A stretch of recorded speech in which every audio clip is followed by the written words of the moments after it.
Assalamualaikum warahmatullahi wabarakatuh. Anak-anak yang soleh-solehah dan ayah bunda tercinta, Alhamdulillah kita bisa berjumpa lagi dalam pembelajaran pendidikan agama Islam dan budi pekerti kelas 2. Kali ini sudah sampai pada pelajaran ke-6 bagian A, yaitu tata cara berwudu. Tujuan pembelajaran kita, ya setelah kita nanti belajar tentang wudu, anak-anak semua bisa membiasakan berwudu sebelum sholat dengan benar. Kemudian bisa menyebutkan syarat wudu dengan benar. Bisa menyebutkan rukun wudu dengan benar. Kemudian bisa menyebutkan sunnah wudu dengan benar. Dan bisa menyebutkan hal-hal yang membatalkan wudu dengan benar. Ya, tetapi dalam pembelajaran kita kali ini, di video kita kali ini membahas dua, yaitu membiasakan berwudu sebelum sholat, ini kemudian menyebutkan syarat wudu. Ya, nanti kita belajar tentang syarat wudu dan belajar tentang rukun wudu. Sebelum pembelajaran kita mulai, kita berdoa dulu bersama-sama. Bismillahirrahmanirrahim. Rabbi zidni ilma warzuqni fahma waj'alni minas salihin. Ya Allah, tambahkanlah aku ilmu dan berilah aku karunia agar dapat memahaminya, dan jadikanlah aku masuk ke dalam golongan orang-orang yang saleh. Amin, amin, amin ya rabbal alamin. Anak-anak yang soleh-solehah, wudu artinya adalah bersuci dengan air, ya. Karena bersuci bisa dilakukan dengan air ataupun dengan debu, ya. Kalau berwudu adalah bersuci dengan air. Wudu merupakan salah satu syarat sah sholat. Dengan berwudu kamu menjadi suci, dan dengan berwudu pula sholat kita bisa sah. Kemudian apa syarat wudu, anak-anak semua, ya? Syarat wudu yang pertama adalah beragama Islam. Kemudian yang kedua, yang B, mumayyiz, yaitu orang yang dapat membedakan perbuatan benar dan perbuatan yang salah. Jadi tahu mana yang benar dan mana yang salah. Ini yang disebut dengan mumayyiz. Kemudian yang C, tidak berhadas besar.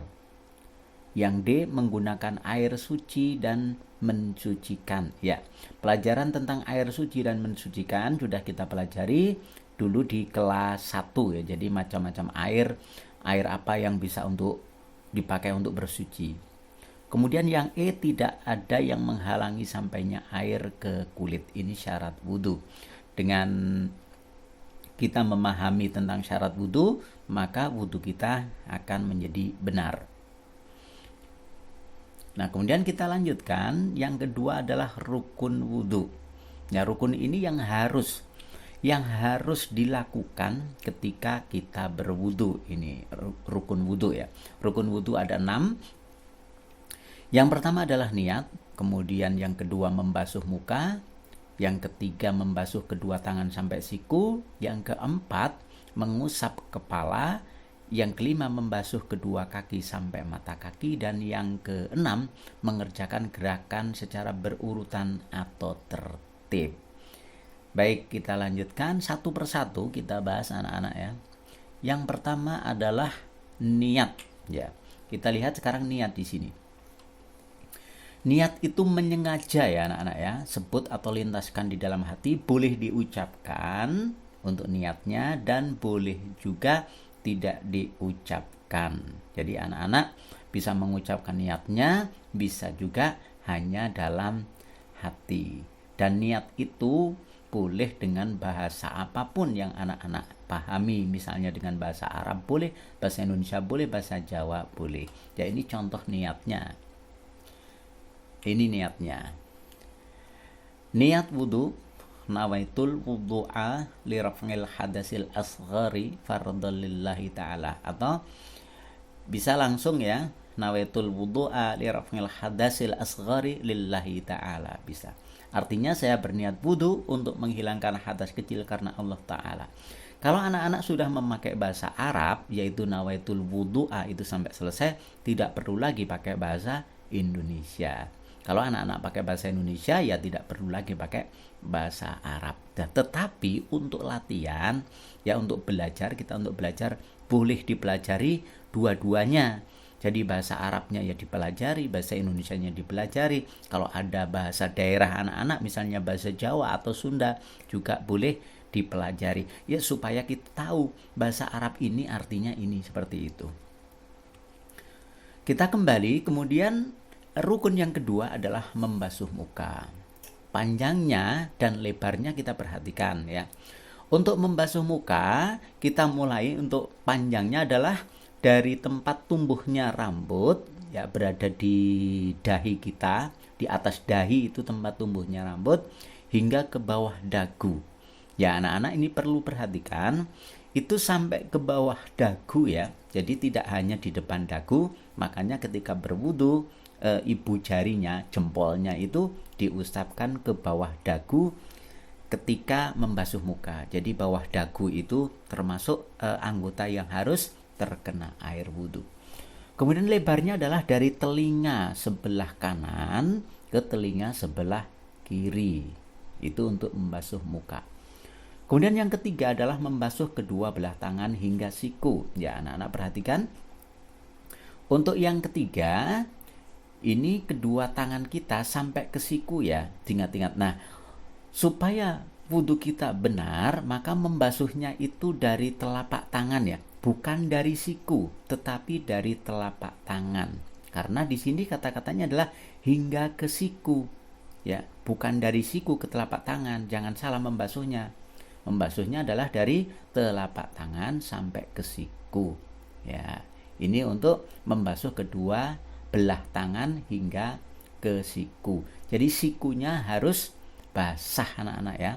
Sikunya harus basah, bahkan dilebihkan sedikit biasanya begitu. Kemudian yang nomor 4 adalah menyapu sebagian kepala. Perlu anak-anak pahami, di sini bukan rambut ya, tetapi kepala.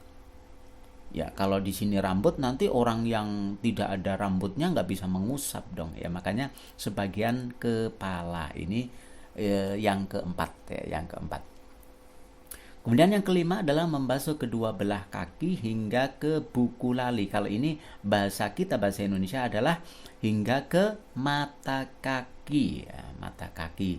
Mata kakinya anak-anak itu ada yang menonjol, yaitu tulang yang menonjol di atas telapak kaki kita, itu namanya mata kaki. Jadi membasuhnya, mata kakinya harus basah juga. Kemudian yang nomor 6 adalah tertib, melakukan perlakuan wudhu dengan mengikuti urutan seperti yang ditunjukkan oleh Rasulullah SAW. Kemudian wajib mendahulukan perkara yang mesti didahulukan dan mengakhirkan perkara yang mesti diakhirkan. Ya artinya tertib atau berurutan. Jadi rukun atau fardu wudhu ini ada 6. Dan 6-6-nya ini harus ada. Harus dilakukan ketika berwudhu. Ya begitu anak-anak untuk rukun wudhu.